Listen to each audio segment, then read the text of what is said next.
Okay, this is Justin Rodhe of Rodhe Sport.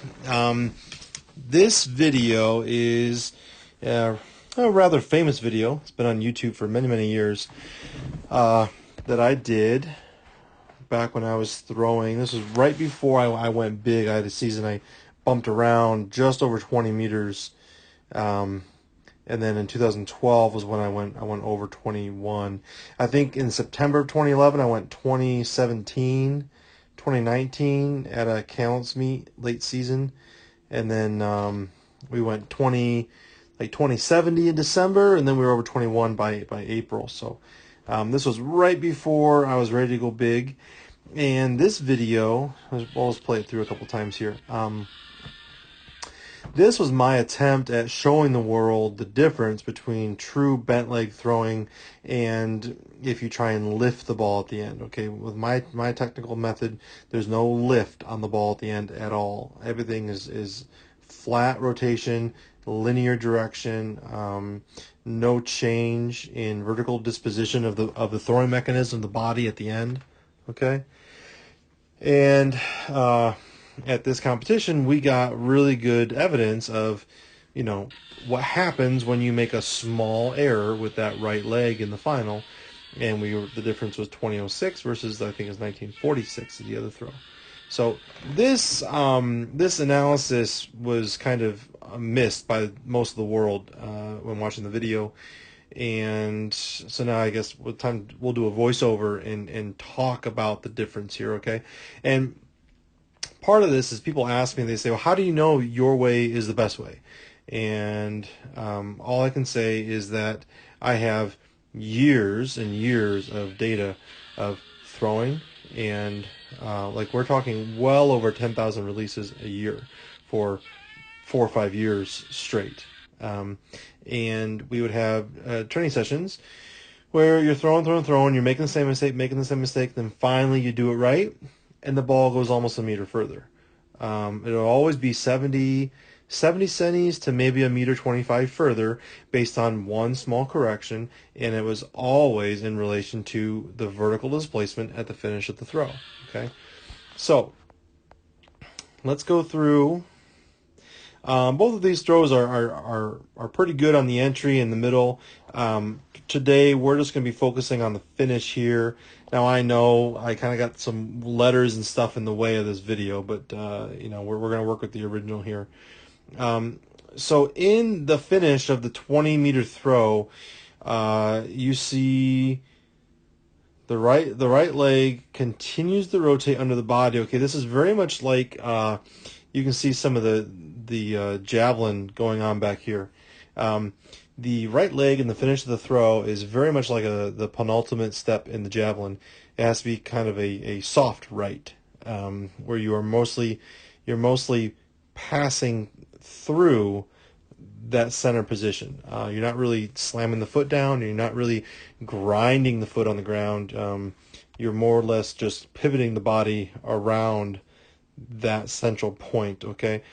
And the leg is relatively passive. You see it land at a certain angle, right? It lands in this angle here. Let's take that line away. And then it maintains that angle, and all it does is fold and turn under the body until you're ready to strike. And we ground the left foot with a bent left knee, grounded left foot, and then we strike with the arms around the left foot as the left leg is the central pivot of the final. Okay, and then the shoulders rotate around that. And the finish of the throw is so fast and so forward that the right leg does not push at all. Okay, you see the right foot, it is flexed, holding the position on the ground, but the knee does not extend. There's no activation in the quad muscles. There's no activation in the calf muscles. And if anything, that foot gets drug off the ground. And then that leg follows the throwing system. The throwing system is the bent left leg and the arms and shoulders. Okay? Now, this was the best I could have executed at the time, 2006. And now, well, let's see, this is the slow speed. We'll skip past that.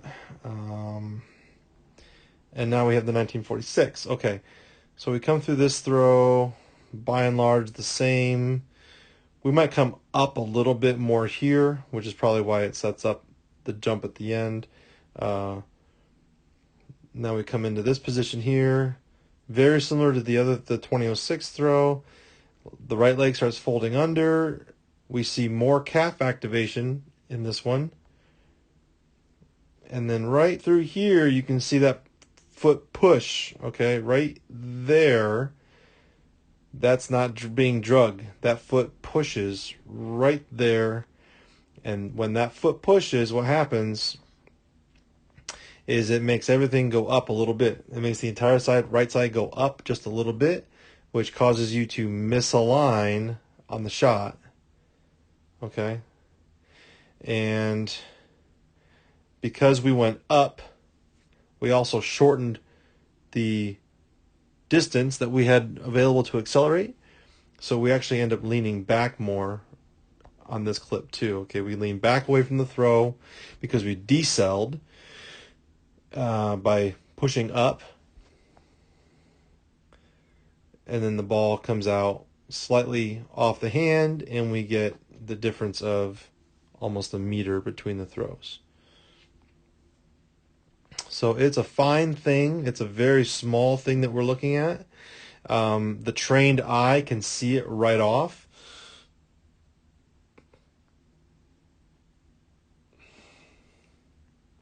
Just a tiny little foot flex there. You can see it. Let's take this back to the 20-meter throw. Let's see if we can see the passive right leg being drugged through versus this throw where we see the foot just a slight push right there. You see the toes kind of flat back before they're drugged forward. And that's because we pushed. And that's the difference in the throw, okay? Now this video, this is one of the first times that what I'm going to call modern bent leg throwing, okay? This is brought to North America by Dr. Bondarchuk. And he taught it to everybody who trained in Kamloops, most notably Dylan Armstrong and myself, who executed it. And I truly believe that by the world's best coaches watching Dylan and I train at Olympic training centers and competing, this influenced modern throwing, all rotational throwing, but specifically the shot put, okay? Athletes today, the furthest throwing athletes today in the shot put are throwing like this, okay? In 2011, hardly anybody was throwing like this. Now, a lot of people are doing it. And this bent right leg is the key to far and consistent throws. And this is why we're seeing more and more consistently far throws than we were in 2011, 2012, okay? And if you look at the best throws, the average, right, they were 20... let's say 2170, okay? Well, what's 70 to a meter 25 further? Is 2250. What are athletes throwing today? 2250. Everyone threw 2170, 2180 back in 2012 with a few outliers, okay? And now everyone consistently throws 2250, and that's the difference because they're not jumping as much on that right leg at the finish, okay? So, yeah, I hope this shed some light on the source video. I will put a link in the description for the source video. I hope this helps clear up a few things for some people. Please, if you want a video analysis of your own, go to my webpage, rodhesport.com, and we'll get you set up. We've got a couple different options there for you. And I'll try and help you out and get you find a few extra centimeters and inches on your throw.